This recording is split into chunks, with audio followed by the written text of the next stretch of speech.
He is the poster child of the American dream. I mean, Yeah.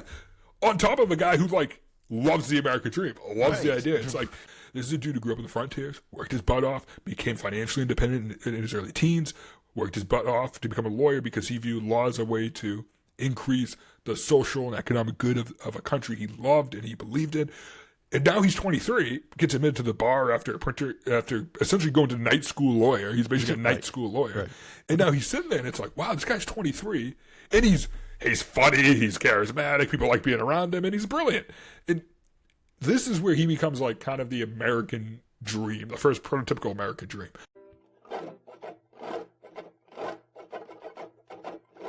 welcome back to The Buck Starts Here, podcast that digs deep into juicy stories, power plays, and wild twists that shape the presidencies of the United States. My name is Kyle, the Billy to Eric's Steven, and after detouring into America's first war of expansion, we're back on track and about to explain how Alec Baldwin took office. He does look like Alex Baldwin, dude. Like, he does. Oh my god. Millard Fillmore. Do I need? Did you get my intros? It's a Billy and Steve. It's not like Yeah, it's a okay, TV good. show, right? Yeah. No, it's Baldwin Brothers. I don't know that much about pop culture. This is a Stephen Baldwin. There's a Billy Baldwin. There's another. I think is it a Daniel Baldwin maybe or David Baldwin? David. There's a David. I like the name Billy and I like the name Steve, but that does not go with the last name Baldwin. There's a lot of Baldwins. So how did one become president? Well, as I bring up my notes, because I low key started I started liking Millard Fillmore a little more during this, because he's often a forgotten president, right? Yeah, he's kind of like the same as like a Zachary Tyler, but not Zachary Tyler. Sorry, Jonathan Tyler. Yeah, Tyler at least got to set a precedent, so he kind of gets remembered for that at least. Yes, I very much I very much agree with that. I do think that I do think one of the interesting parts about Millard Fillmore is he suffers from that curse of like not being elected, right? Like becoming president through vice presidency and then not having a subsequent term. So this creates like kind of like a weird thing where I don't want to say like he doesn't get credit for what he did during it, but because he was unelected, there's always that like, well, you didn't have a mandate, you didn't have this, you didn't have that because you weren't elected. That you're basically filling the roles that your predecessor left. And okay, like that's fine. Like I'm not against that opinion, and I do think it's a semi-valid opinion. But I think with Millard Fillmore, especially because he inherited it, he inherited such a unique time in U.S. history. And in such a unique arrangement, too, because he inherited the presidency in the highly contentious, in the 1850s, right? And it was leading up to the Civil War, slavery was becoming a contentious issue. And he ran with I would argue, of all the presidents when it came to the topic of slavery, one of the most fascinating presidents when it comes to the discussion of slavery. I would agree with that. Right, because... I keep wanting to say Zachary Taylor. It's right. Zachary Taylor. Yeah, yes, that's right. That's right. It's the John Tyler throws me off. I know, so much. Me too. Oh, yeah, I got confused at once. I'm like, Zach Tyler was never a president. No. That's not a president. But Zachary Taylor had this like really interesting view of slavery that didn't align with anybody, right? Like the South didn't like it because they viewed him as like, well, somebody who was willing to suppress slave owners. Well, he was one of the largest slave owners in Tennessee. It's almost like he didn't want to own slaves. He is the prototypical paternalist, and so that's weird too because like he had all these internal conflictions, but on top of that, he didn't use the U.S. military to take slaves out of free slaves who freed themselves in the Seminole territory. He had these weird opinions on the expansion of Texas into California.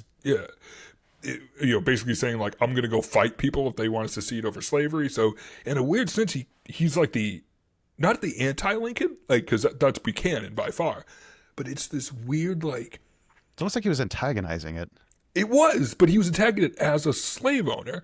And right. where Lincoln, Lincoln's famous quote is like, if I can preserve the Union by freeing all the slaves, I will. If I can preserve the Union by keeping slavery, I will. If I can preserve the Union by freeing some slaves and keeping some slaves, I will. It was that Union, that's a real stance of Lincoln. Now, did that change throughout Lincoln's life? Of course. I'm not trying to say one comment Lincoln made defines his entire character. That's insane. But I think one of the interesting things about Zachary Taylor is that he had kind of those same opinions. I mean, he literally threatened to lead an army down to the South when they wanted to just have a conversation on it, because he's like, no, your conversation's, that's disingenuous comment. Yeah, it's just addition. Right. So Taylor is this type of president where he gets elected, he has these strong convictions, and he gets elected as a national hero. A national hero who, redefined military operations, fought America's first war on foreign soil, I would argue. There's definitely an argument to be made, like what we did to Canada and stuff like that, but... I don't know, what, he went into the Seminoles, like, deep into Florida and kicked their butts? Like, unbelievably kicked their butts in their own territory. He had really this aura around him that was kind of unquestionable, and then you mix it in there with the fact that he had this, like, very unionist view. Then he dies. And so you're left with this huge crater of this incredibly popular Whig who ran, and had all these really interesting ideas. He had this view on slavery that was like tolerable by the North. I know I'm harping on slavery, but the reason I'm harping on it is because we're in the 1850s in the U.S. Big deal at this point. And but then Millard Fillmore comes in, and there's all this controversy with the Fugitive Slave Act when he takes over. But if we really start from the beginning with Millard Fillmore, he comes from incredibly humble means, and I often wonder if that resonated with Taylor, because old rough and ready, guts and grits, and old gritty Taylor, who loved getting sick with his men in the tents, old malaria Mo. He really develops. Reading about it, they were, sometimes you have political arrangements, right? When it comes to the VP pick, we definitely see that in the postmodern presidents, right? But that existed back then. Politicking has been going on long before the United States was formed. Right. Millard Fillmore, he's born on January 7th, 1800, in New York, in Summer Hill, New York, and he's born into this, not the gentry class, not upper class, but he's born into humble, I would say humble means. What was occupation of his parents? They were just farmers. They had he had a large family. But they were living in New York's frontier, so they were not in the city. They were, and they weren't kind of where Martin Van Buren was from, which was a little more developed at the time. Like, this is old school frontier New York in the 1800s, and literally 1800. Yeah, so, right. So he worked heavy manual jobs when he was a little kid, and he had limited schooling, very, very heavy labor, and his family constantly was moving because they were searching for stability. The frontier was a dynamic time. They weren't a wealthy family. They were trying to make their own. His family was trying to live the American dream, and they were living it in the frontier. But it didn't have actual land to them then, it sounded like. If they're moving around that much, then you obviously don't have, right? Or are you moving because the frontier is tough and you're just trying to find something better? Kyle, you could not have said it better. So, well, they had like land. It wasn't in the sense of having like a functioning plantation that was, that you could, sit back and relax on. It was frontier living. So while you had your essentially homestead, you were more moving homestead to homestead than farm to farm. Now, do I want to call it subsistence? I can't spell it. Sorry. Do I want to call it subsistence? Yeah. Do I want to call it subsistence farming? No. It was probably just a hair above that. There was an industrial means to it, but it was more within, like, think small village, not, producing an immense amount of tobacco, selling that for money, than buying what you actually want. This would be like the group of farmers that got together to fund Hershey's milk needs when he opened his factory. right? No, like, right. Yeah, Yeah. you're definitely more in that era. So he grew up with very limited education. He received intimate education within the these communities that existed on the frontier, but certainly nothing that we would compare to a Jefferson or a Madison. But he loved it. He loved his early life, and it led to something that would exist throughout Millard Fillmore's entire life. He's a self-studier, man. He is just one of those guys where he wants to learn himself, and that actually really resonated with the public. That was actually considered a very endearing thing about him, is that he was a man of humble means. He was a man who grew up very rough, grew up a lot rougher than the people in the political regimes, rougher than a lot of Americans even at the time. But he ended up, because he's a very intelligent man. He ends up having this work ethic, both physical and mental work ethic, that endeared him to the American people. And he's not. I don't want to make it out to be he's the most popular. So was he actually healthy, or was he overcompensating for his some other? So this is the first time we had a healthy, industrious president. No, he's not James Madison, right? Okay. A healthy, industrious president who's doing his own work, not just saying he's industrious. Right, exactly. Right. Not industrious like what's his name? Polk. No, like every president besides like the Adamses at this point. Yeah. Taylor. I don't want to. Taylor grew up rough too. Jackson did too, but that made him very jaded. Honestly, a lot of like Millard Fillmore's life is like living through, I would say, worse conditions than Jackson, minus the family tragedies, which I don't want to like trivialize that. I'm talking like the work ethic side of it, but like not turning out to be an intrinsically evil person.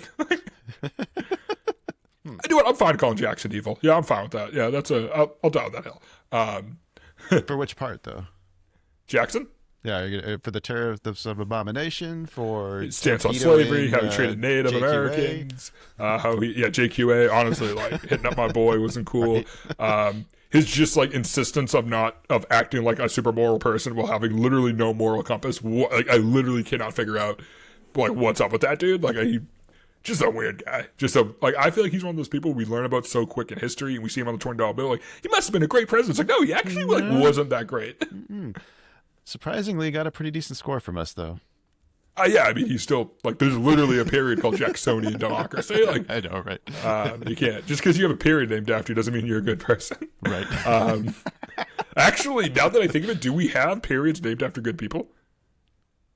Darwinian, is that it? No.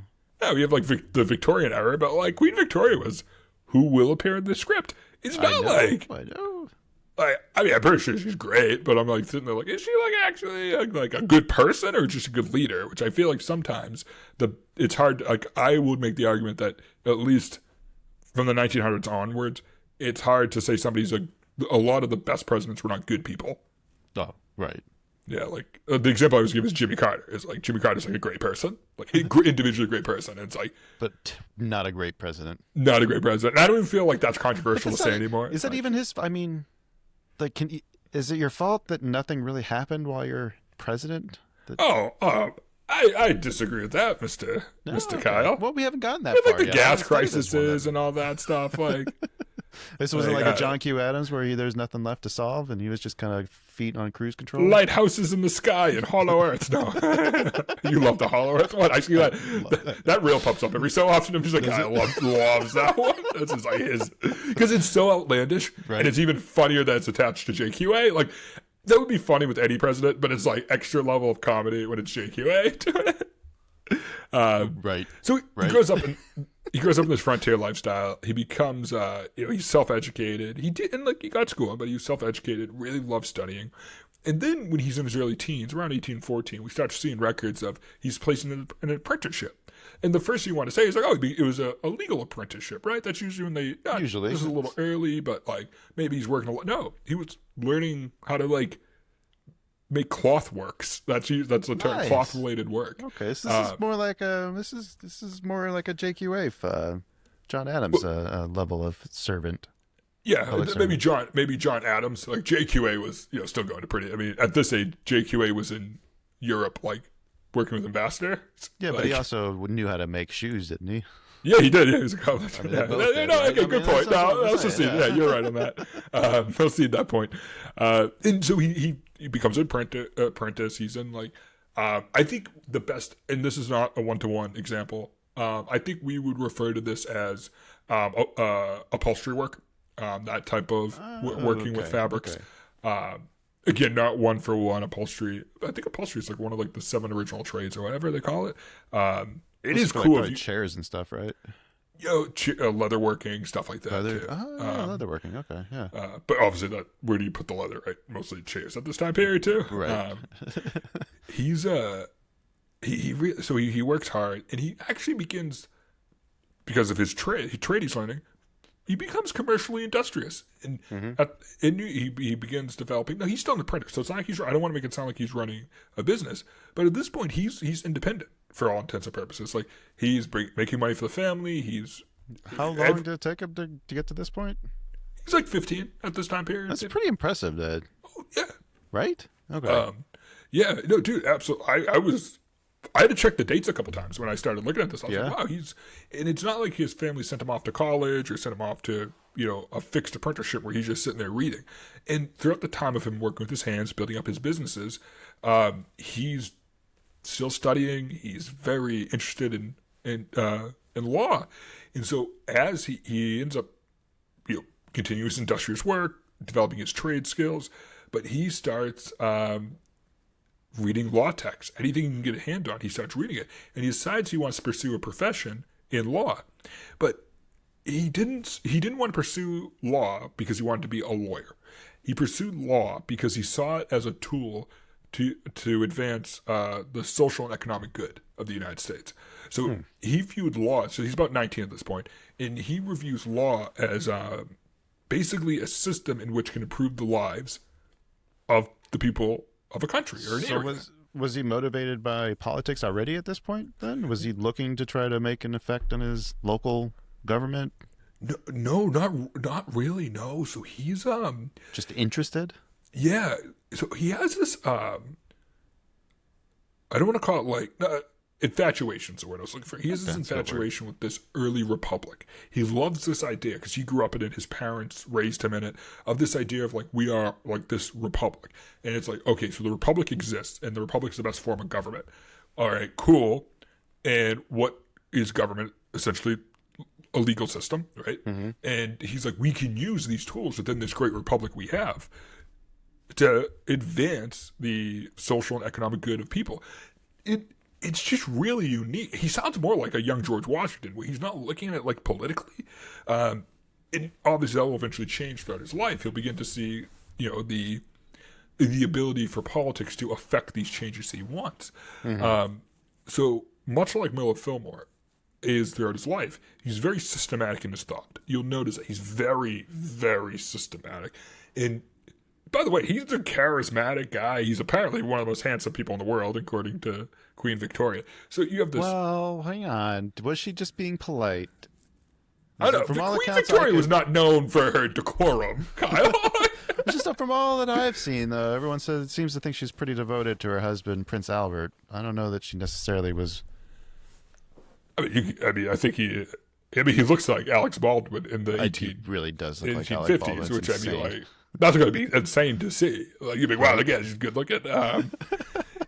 Because of his style of systematic thought, he ends up, and we'll cover it, but he ends up in next episode, not to foreshadow too much, having this almost Forrest Gump-like life after his presidency. Like, the presidency was like an interesting footnote in his life. Presidency. Oh, yeah. So humble means he's working with his hands. He's a skilled tradesman at a young age, but he starts getting obsessed with this idea of like, how law can affect things and affect this good change.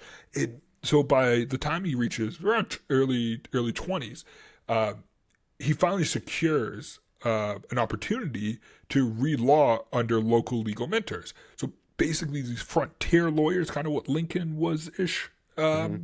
Lincoln, we like to think of Lincoln like as a frontier lawyer. He's more like a frontier judge and lawyer, but it's for a small period. We'll get into, we're going to do tons of episodes on Lincoln because it's Abraham Lincoln. Civil War. We're going to spend a lot of time in the Civil War. Yeah, it's going to be a blast. It's going to be its own, essentially like its own season. Yes. Just like, here, Buchanan's horrible. Then you get the Lincoln. Johnson's horrible. Oh, we America spent like 150 years underappreciating Grant. Like, that is one. Honestly, you guys can skip season 3. Like, Kyle, that's gonna be season 3. That's the cliff notes right there. Is Eric aggressively arguing that Ulysses S. Grant?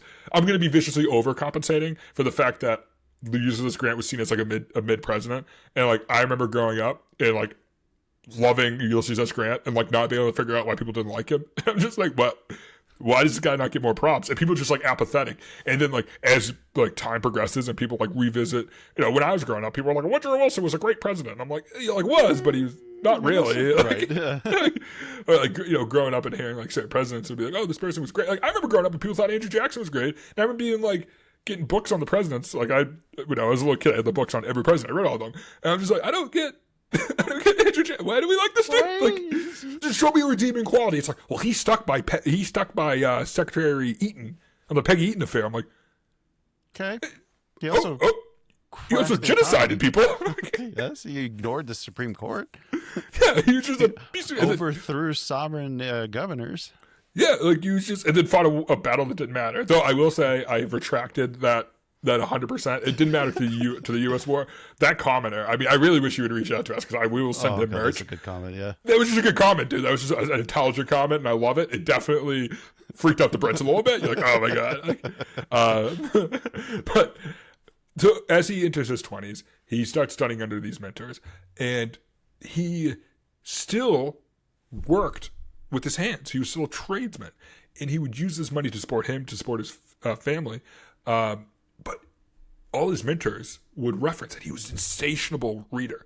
Mm-hmm. Like this man could just read through anything, and he loved it. He was one of those people who just can consume information. It's funny. I had an uncle who passed away way too young, but he would go on vacation and he'd bring like 7 books, and it was unbelievable to watch him because he could read 7 books at a time. And I'm like the way I would flip through different shows to watch, he would flip between books. I'm like, how is your brain structured that way? And he was brilliant. He was absolutely brilliant. I don't know about 7 books, but I used to juggle 3 or 4 at a time. I don't know how anybody juggles 2 books. I think that's an insane thing to do. Really? Like, oh yeah. Oh, God, I love you people. To me, that's such a huge sign of intelligence. But he also started, as he is being industrious, he starts getting exposed to non-legal literature, and he finally has time to like read and consume stuff he didn't have the opportunity growing up in such a a frontier heavy labor lifestyle, right? And it's very clear to his mentors, it's very clear to people who talk to him that he's this humble, hardworking guy who's brilliant, who's just like, oh wow, you're just like it's rare, but we run into people like this in life where you're just like, oh, you're working insanely hard on top of like, oh, you're a genius, like you're just right? Smarter than people. Was he one of those unassuming types, like that is just, they don't speak very often, but whenever they do, it's always right? Yeah, he's like, I could not find anything of him being like cocky or anything like that. Everything I've read, especially in his post-presidency, he's just like charismatic as hell. He's a good time to be around. He's right. Like, he's the O negative of personality. Everybody likes him. Like, it's why he has so much interesting success in his post-presidency of doing all these cool things, because people are like, oh, he's funny. Apparently he's like he's like kind of like really smart goofball where he enjoys conversation on anything. He's so well read, and he knows so many things, and he doesn't have a chippy personality that he could sit at the table. He could go to Japan. He could go to England. He could tour Europe and just hold court with people because they're like, oh, he's a fun guy to be around. He's goofy. Nothing offends him. He doesn't come from this aristocratic lifestyle. He has to know like which fork to use and stuff like that. And he was also president at one point, so you can't even be like, oh, you need to attain to this higher lifestyle. It's like, oh, I'm sorry, president was my highest title. It's like, all right, cool.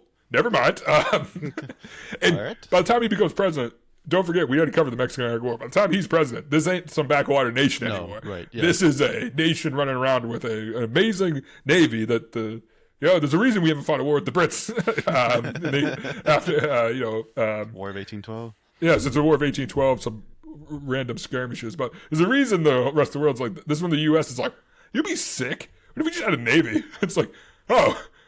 Well, you only have water. You already beat Britain twice without one, so God knows what you'll do with one. And it's funny because everybody was like, U.S., you only have one coastline. Why do you need that? They're like, oh, one coastline? It's like, well, yeah, Spain owns the other side. Spain and Russia and Britain own the other side. Like, oh, that's interesting. Oh, yeah. Hold on. What if they didn't? It's like, what do you mean, what if they didn't? That's like, that's a territory. It's like, I do love something cool about America is like, how did we expand? The biggest way we expanded is we just bought stuff. Right. Like, I just find that cool. It's like, yeah, we fought wars to expand. Absolutely. I'm not dismissing that. But the majority of land we got was like, here you go. And then we sold it to ourselves. Yeah, it's a bunch of money. Like, I don't know why I like that. Like, it's a bunch of, I like that there's many wars we fought where we won and then bought the land from the country afterwards, which is so funny to me. Like, I don't know why I thought, we beat you. So yeah, here's $15 million. It's like, oh, but you beat me.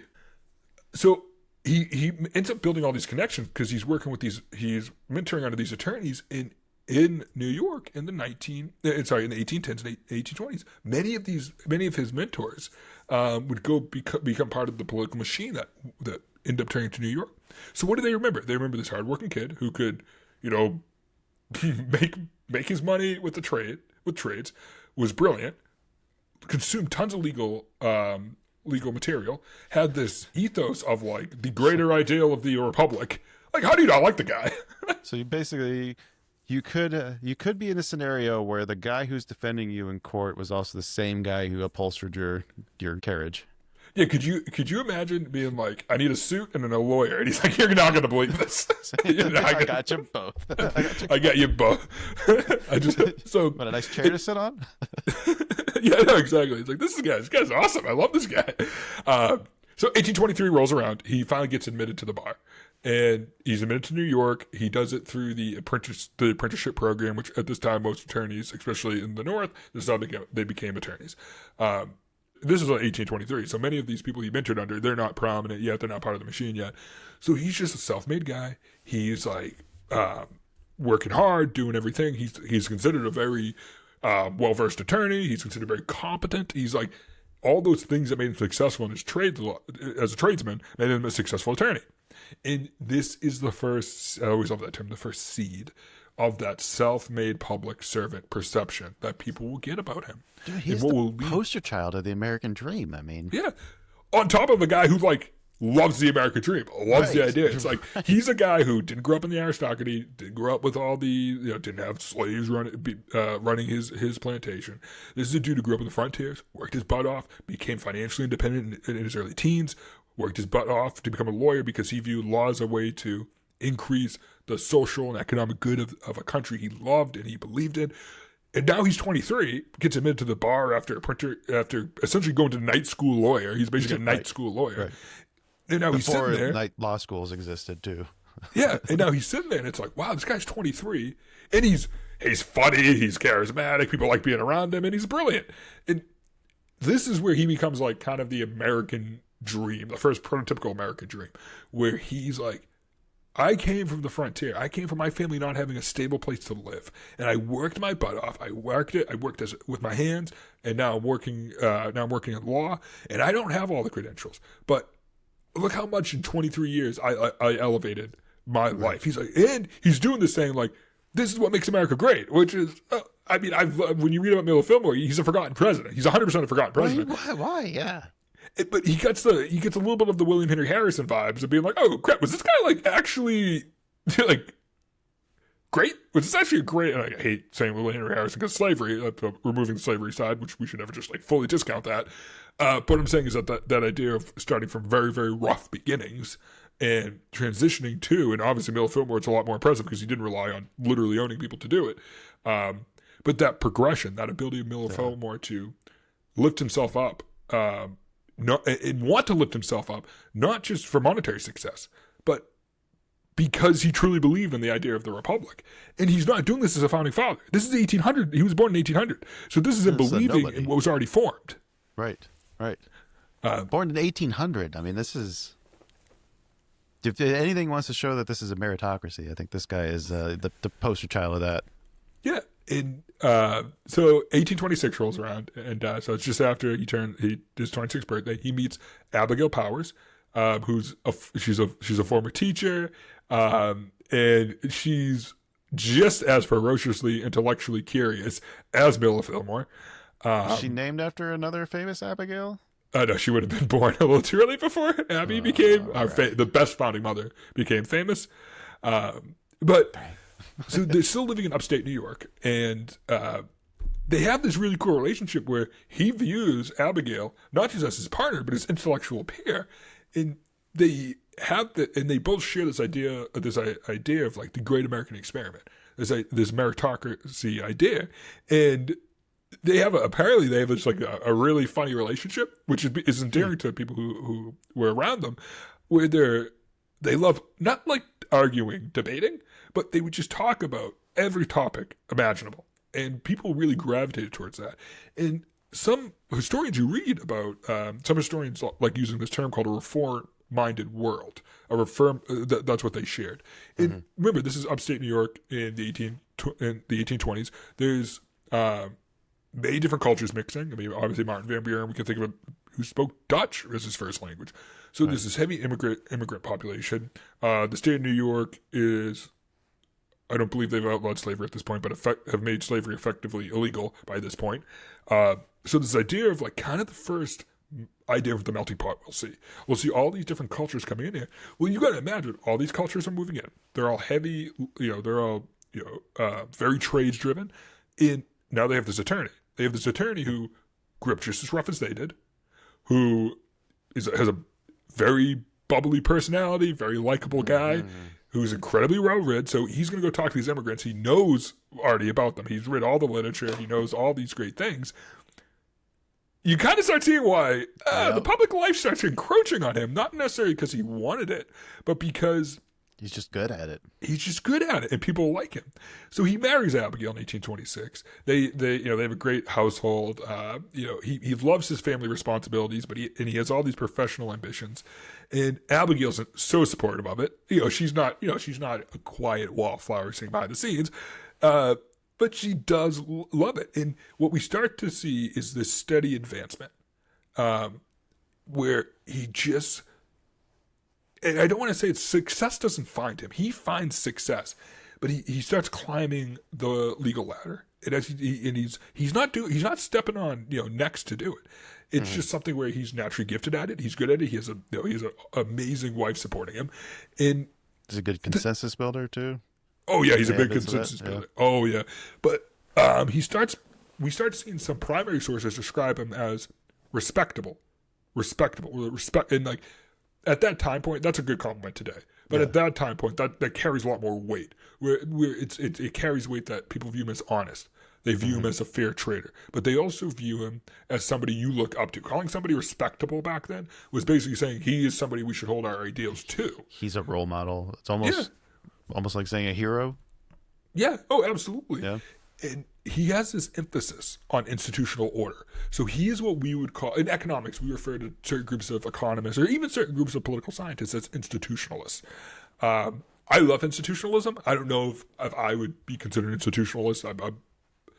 I think institutions are incredibly important. I think we should view economics through the lens of institutions in a sense to how they apply to economic activity. I don't know. Heard people say that maybe you should be institutionalized, but that's that is what my doctor says a lot. And I was like, no, I'm more of an Austrian, and then usually gives me a prescription. So this idea of that the institutions of the Republic, I don't want to use the word sacred because I didn't find anything of Millard Fillmore discussing them that way as quote unquote sacred, but viewing the institutions as apolitical entities that can uplift people. Again, I'm always going to keep going back to his view of social and economic progression. Did anybody ever view them as being sacred like that, though? I mean, because that seems like a weird. Like we're still pretty close to the war that was fought to liberate us from things that were maybe more held towards that type of mindset. Yeah, I would say idealized is what the founding fathers did. And I think sometimes as idealism fades, it becomes sacred. Now we got to figure out how to do it. You either got sacred or you got the realist. How are we going to make this thing work for ourselves, or we're going to idealize it? Okay. Yeah. And I think he viewed these institutions as being able to promote change, but just because you promote change as an institution doesn't mean you have to change the institution. But the institution should be built in a way that moves you. It's kind of like an elevator. You don't move the elevator moves you, right? Like, well, the more you learn about the way everything's been set up here, you see that it's a living document. It's all designed to change. Like once you guys get a firm understanding of that, maybe that empowers you to try to push for some of that stuff. Yeah, no, absolutely. And Kyle, so that's why he starts transitioning into politics. Yeah. So in his late 20s and early 30s, his legal career starts really taking off, and he ends up building out an entire law practice. And at this point, the Whigs start to appear. Now, it's important to remember the Whigs are fascinating because when we look at the different political parties that existed throughout the history of the United States, very small percentage of them ever had a president elected. In fact, when we look at political parties, it's really only about four. Four or five. You can get subjective on here because what was John Quincy Adams? He was kind of a national Republican in a sense. He was kind of his own thing. I mean, wasn't he? But he was originally elected as a Democratic Republican. So like I think it's weird. Sometimes I see people be like, oh, he was he was more of a national Republican. Well, he didn't win on that ticket. You had the Federalists, right? You had George Washington ran as no party in the first term. Federalists second. John Adams. You have the Democratic Republicans, and then the National Republicans. I would argue never had an elected president. I would, and I think there's a fair argument. Like I wouldn't be like I could see somebody retroactively assigning the title of National Republican to John Quincy Adams, but I think that's only a product of Jacksonianism that occurred after the election. Like literally, it was the election that caused it. So it's weird to like it doesn't make sense to retroactively define it that way. He didn't run on that particular platform. He just yeah. Then you have the Whigs. Then we're done. Then it's Democrats and Republicans since 1860. So the Whigs. The Whig Party starts, percolating. You have all these proto-Whigs walking around. They don't know what they are. Are they National Republicans? Are they not? Because they're not. If you look at the National Republican platform, you look at the Whig platform, you can see why a voter may switch between them. But they're different platforms. They are different platforms. And certainly there was a large wing of the National Republicans that absorbed into the Whigs. I mean, they're literally called the Whigs because they're anti-Jackson. So, like, I get it. But as Millard Fillmore starts maturing in his political identity, he became very active in local civic affairs. Mm-hmm. He started blurring that line like many attorneys at the time, many of these pre-Civil War attorneys started doing, where they're blurring the line between being an attorney and being a politician. This is where he gets interesting. This is where he gets really interesting. He starts self-discovering that he's a Whig. And it really comes down to four major points that a lot of historians point to. And this fits Millard Fillmore perfectly. He didn't join the Whig Party because he saw political opportunism and then worked his belief system back. He had a belief system that matched the Whigs. And particularly the four major points were congressional supremacy.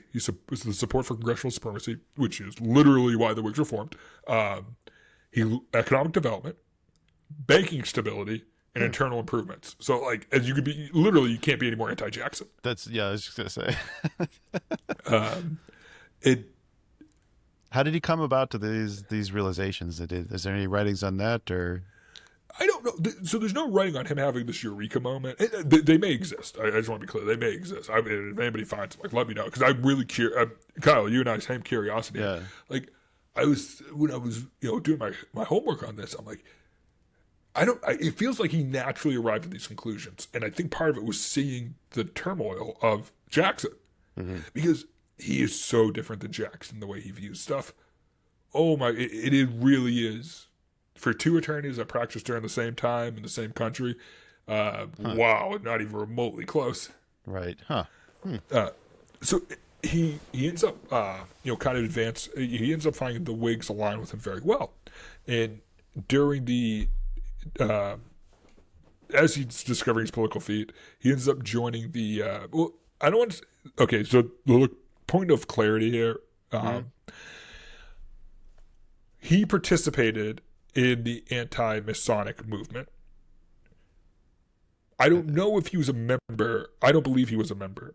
Like the Freemasons? Yeah, there was this movement, the anti-Masonic movement, which is basically long story short, but it basically was opposing this the quote unquote secret society of the Masons, and it heavily emphasized moral reform and transparency. So it was this idea of removing. I don't want to again, I'm not an expert on. My grandfather was a Mason, which is ironic because I was on my mom's side, so her last name's not Mason. And then like my last name's Mason, so that's like Okay. that's kind of funny, right? Yeah, right. Okay. And Masons don't allow Catholics to join, and like so I'm a Mason who can't be a Mason. Right. That's funny. I think it's kind of fun. That's a little funny. Yeah, a little I think funny. so. Yeah. But they kind of viewed the Masons as this like aristocratic class. I know that's a bad term. I could probably Was it like the Illuminati thing, the way people view that yeah. today? I guess or if you want to be comical, but yeah, it was this like restrictive it was this restrictive class. was it just a faceless boogeyman that... Yeah, essentially. I mean, I'm pretty sure the Masons now is just like it's like the Elks. It's like a place you go and like have a few beers and have like a social club. But that's not what they viewed it back then. And a lot of the founding fathers were Masons, and it was kind of seen as like, are we forming a new class of aristocrats who joined this Mason movement? So he was very anti it, but his efforts and connections he made in the anti-Masonic network, they basically functioned as a stepping stone into the Whig coalition. So this is interesting that you mentioned like the anti-Mason, I guess, kind of mentality, or the you mentioned like the classist or the elitism. Like this is something that like Laura and I were talking about. Like we're kind of reading up a little bit, but like I guess the founding fathers didn't really want to, or didn't think they were going to not have like a wealthy class or an elite class. I think the main thing was just that it should be open to anybody. That's exactly not what it be was. Right. Yeah. Nobody's. I mean that. Yeah, exactly. Because like if you don't think there's going to be a wealthy class, well, you're going to have a homogenous society. The majority of the people writing the government's rule were from a wealthy class, right? So yeah, they're going to because they were definitely educated protect and themselves. could read. Yeah. Yeah, it's like educated and can read. You're in a period where there's not a lot of education and reading. You're going to be wealthier. But it's interesting that I guess that so there's a movement against the elite class when really, like, what are they against? I guess at that point, is it just the exclusivity of it, or the? Yes, that's what it was. It was like you have to be part of this club to be elite, as opposed to can you just lift yourselves up to be elite, which is what essentially, which is not a surprise that Millard Fillmore would be against this. He's like the poster child of being anti this. But I mean, it's also like the how do you point to him? How is he successful if you have to be part of this club to be successful? Like, no, exactly. Yeah. Yeah. It's meritocracy. Yes. So his work in the anti-Masonic network really fueled his entry into the public life, and he would win a congressional seat in 1832. So he would serve. He won an election to the U.S. Rep, and this really transitioned him from being a regional figure well known in upstate New York and some fringe areas of modern New England into being on the national stage. He wins the election, he enters Congress, and this is during Jackson's presidency. So guess you can pretty much guess where he fell in that line. And so he not only positioned himself in the early Whig Party, but he positioned himself very clearly and directly as an anti-Jackson. He did not shy away from that. He did not try and act like he's anti-Jackson to be part of the Whigs. He was just like, hey, I believe in, I believe in like national internal improvements, banking stability, and Congress being in charge. Because you know who also believed in Congress being in charge? The founding fathers. That's right, Article 1. Right.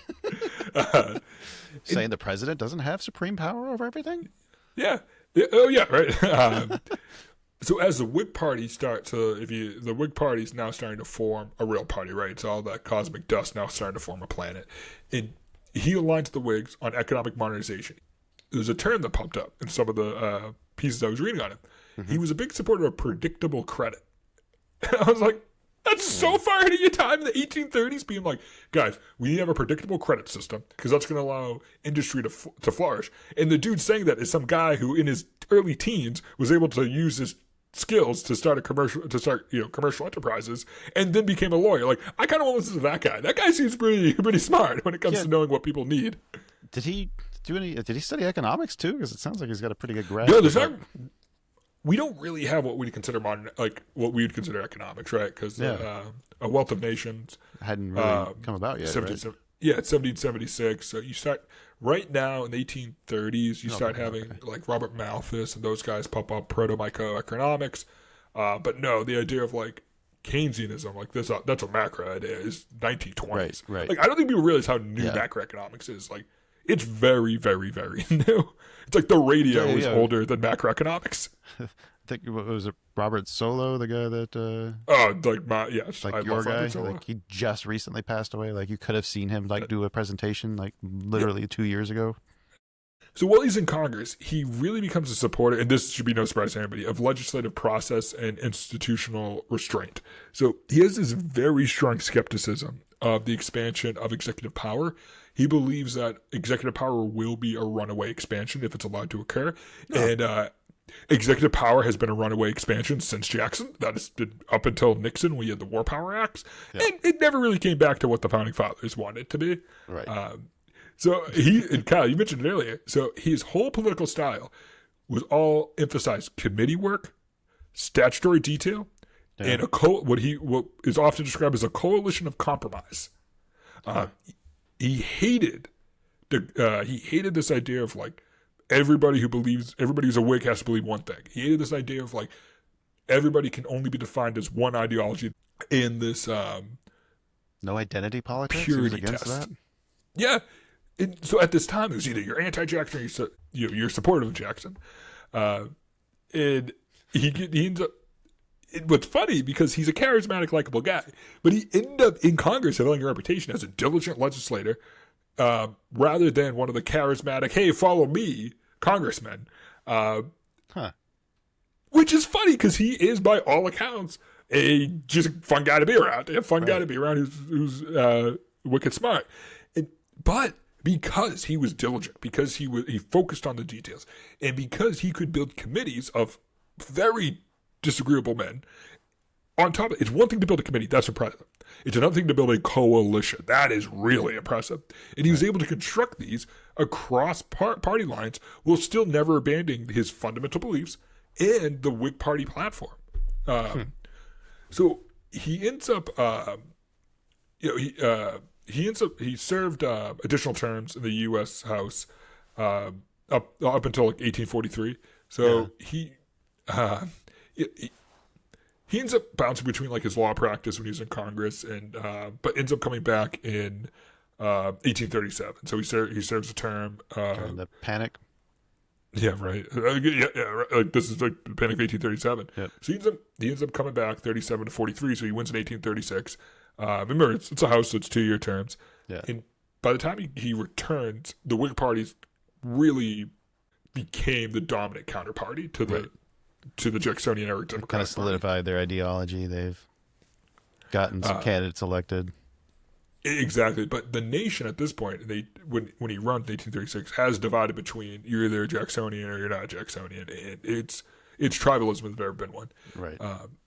But he ends up becoming very well respected on both sides because he was not a grandstander, he was not a filibusterer, he was not somebody who climbed on a soapbox and spoke of ideology. But he was a man who believed in the Republic ideals. Nobody questioned his sincerity and belief in the Republican ideals. And quick thing, Republican ideals, I'm talking about the United States, right? The Republican Party doesn't exist yet. I'm just going to record a snippet of that so you can just say, play the disclaimer. Yeah, honestly, I play the disclaimer. Right. But as he works in these legislative committees, and as he really starts to develop who he is as Millard Fillmore, as this... who he is on the national circuit for his identity. He's known for being able to work across these party lines because he has a near encyclopedic command of legislative work, both in what the law says, how the law is applied, but how to maneuver yourself throughout the word of law. And he's like a Madison. Oh yeah, he's not far off from that. But during the Panic of 1837 and the subsequent race to figure out how to recover, his strong point is fiscal and administrative matters. So as we start talking about the Walker Act, we start talking about the things that we're trying to deal with in the Panic of 1837. They're looking at a guy who in 1832 was like, we need predictable credit. It was like, what was one of the biggest causes? They're looking at like, oh, we have this horrible 25% fiscal shortfall because of the Species Acts, and we can't figure out how to agree on anything. So you look at this guy over there, he's like, well, he called the credit thing. Like, anybody politically charged on international credit? It's like, no, that's not something to be politically charged about. All right, we're fiscally screwed. Oh, that really smart guy that everybody likes hanging out with. He also knows a lot about that. How is he good with figuring out ways to get through Congress? Well, he can build coalitions out of people who hate each other. It's like, can we talk? Is he able to talk to? He busy? is he busy? So he ends up, serving through the early 1840s. He rises to prominency through committee leadership. Is there any prominent legislation that had his name attached or that he pushed through during this time? So he was I don't want to say hesitant, but he was often, that wasn't his style. He wasn't like, this is the Millard Fillmore Act. Right, yeah. Yeah, it was about that coalition building. And but by this point, it perfectly coincides with the rise of the Whigs. And his profile increased as the Whigs really hit their apex national power in the early 1840s. Mm-hmm. But by the mid 1840s, he's out of Congress. He's back working as law practice. But he's still very much a Whig. By this point, it's hard. It's almost like a lot of the Whig ideals are products of Millard Fillmore's ability to move legislation. So he kind of becomes part of the Whig ethos, not because he did it to become a Whig to help his political career, but because he, deep down inside, believed in these things long before the Whig Party existed, and he was incredibly effective. He's incredibly effective in the legislative branch, so he ends up with this prominent role in the Whigs Party. So it's like he basically made them what they were. Yeah, and the Whig Party. Well, we can all talk about the first national campaigners for the Whigs and stuff like that. They are New York, which should have been firmly Whig, had so many. It's like the law of dissimilarity, where things that are so similar, people look for differences, and that causes more fractures. And so New York is a very fragile state when it comes to with all the different Whig factions. Every Whig faction loved him. Every Whig faction was great with him. And as we go into the territorial expansion of the 1840s, and we start talking about the slavery issue, starts really percolating through as America begins to question its own soul, its own ideals of its republic. Right. This begins to reshape the political environment, and Fillmore's moderations would be tested during this process because he is a man of conviction. He's a man who believes in what he believes, but he's also a man who knows that sometimes compromise is necessary as much as it challenges your own identity. Mm-hmm. And he stays local in 1847, which is this is the last office he will be elected to, which is New York State Comptroller, which I just think it's cool that we have a right. Right. I don't. Why is that cool to me? It's like not New York governor, state comptroller. What's that? Isn't that going backwards from Congress? Oh! I don't know. See, Eric thinks being a state comptroller would be super cool. Like, I think it's cool to talk to congressmen. I think that's interesting. I think that's interesting. But if you were like, Eric, do you want to go to dinner with a congressman or a comptroller, a state comptroller? I'd be like, state comptroller, that's so cool. But then again, I'm not the litmus test. It's also, probably only 50 of those compared to 400, whatever. 435 congressmen? Yeah. Okay, this is rare. Yeah, and he really got to flex his muscle of... he's an administrator, man. He can run things. He strengthens New York's fiscal. He reinforces administrative control. He brings in really strong institutional oversight because, again, he believes in institutions. But he believes institutions have to be unbiased. They can't be opinionated. By this point, the people are like, "Wow, this dude knows how to run these public systems." He's like the opposite of, an ideologue. He's viewed as this. As just a competent and industrious, hardworking public servant, with the option of a bureaucrat. It's been a bit of a theme, it seems like, right? It seems like we seem to want to get a hardworking, competent person who can manage the bureaucracy, and then they die early, and then we get replaced with some garbage. But this time, we might have some hope. We might have some hope. Because Millard Fillmore is really shaping up to be something cool. Yeah, so he ends up riding. Obviously, he's very prominent in New York. He's been prominent in New York at this point for almost 20 years. He's a congressman. He's a state comptroller, and the Whigs are looking around, and they see Zach Taylor, and they're like, "Oh, this is going to be a good guy to run. Right. We got to have this." And we covered it. We covered it in the last series, and so they're excited for the Zach Taylor, but they need a quote safe Whig who remember you want to run Zach Taylor. He's the largest slaveholder in Tennessee. He's a war hero. He's somebody who's seen as a beloved military figure who practiced restraint on the battlefield while also innovating another good warfare administrator. Yep, but they're like, we need to run him with somebody. If we run him with a Southern Whig, we're going to lose New York, which is an immense amount of electoral votes. So they're like, where's the guy who New York won't just vote against it to vote against it? Remember, the Whig Party at this point is not like the Jacksonian Democrats. They're not united at all. There are Southern Whigs and Northern Whigs, and they kind of don't get along. So as they form the ticket, Millard Fillmore is seen as Taylor. Let me start with Taylor. I should start with the president. I hate when I do that. I've done that a couple times on the show where I'll talk about presidential tickets and start with the vice president. I'm like, why am I doing that? That's that's so weird. We talked about the president last episode. No, right? Okay. That's why I'm doing it. It's fine in this situation. Yeah. So Millard Fillmore. So Millard Fillmore supplied the party credentials. Whigs believed he was a Whig. Yeah. Never owned a slave. Not from a slave-owning area. From a melting pot area, meritocracy, brought up by shoelaces.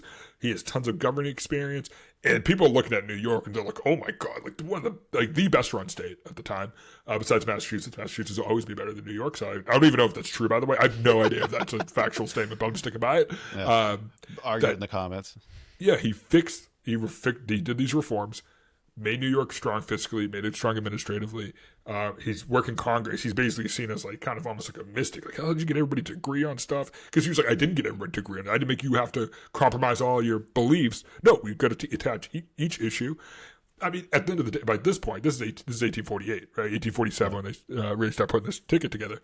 Nomination came in 1848. People are looking back and be like, so he was really right about that whole credit discussion and fiscal and all that stuff. So people are like, he's a good administrator, knows what's going on. Taylor, widespread electoral appeal. He's the hero of the Mexican-American War. He's somehow is the hero of the Mexican-American War, but practiced a ton of restraint. So people see me as noble, and then how he handled Chief Blackhawk.